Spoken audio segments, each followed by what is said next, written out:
Well, the Democrats' Three Stooges are at it again, this time using grotesque commentary from one of their own to gaslight the critics.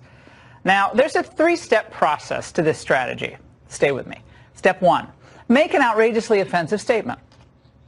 CARE was founded after 9/11 because they recognized that some people did something and that all of us were starting to lose access to our civil liberties. Forget for a moment that CARE was founded in 1994, not after 9/11. The casual way she describes the horror of 9/11 is deplorable. But here is where we get to step two, avoiding any responsibility. People come after minorities for things that they say they might have insinuated. Well, finally, step three.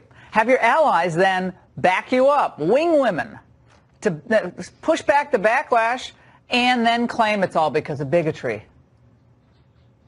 This is just pure racist act by many of those, hateful acts by those, because she does speak truth. We are getting to the level where this is an incitement of violence against progressive women of color.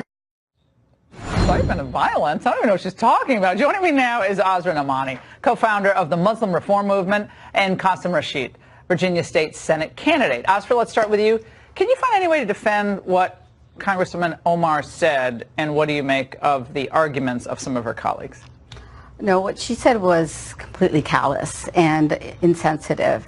And I have to tell you, as a Muslim who has grown up in America, what she said is typical. It's typical of what we hear in our living rooms and in our mosques. The denial and obfuscation of tragedies that are expressed because of an extremist interpretation of Islam.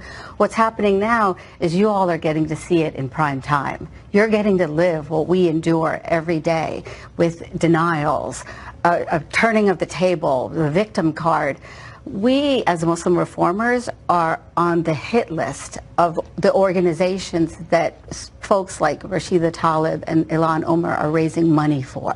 The Council on American Islamic Relations was not founded after 9/11, but its agenda to push a victimization of Muslims did begin after 9/11 because they didn't want to deal with the #1 problem that we face in our Muslim community, the extremism. Radicalization. Yeah.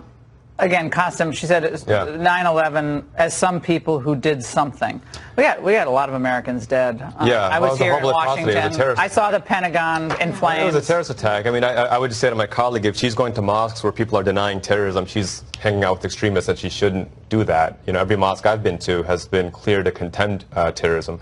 What Rep. Omar was clearly saying was that when we talk about the civil liberties being taken away, there were people in the U.S. government taking away civil liberties. Your last segment talked about illegally spying on the president. Well, the NYPD spied on American Muslims for 6 years without a warrant. That was the stripping away of our civil liberties. So today is a very. I'm sorry, I didn't interrupt you. I didn't interrupt you. I didn't interrupt you. Let me finish. But I just today's a very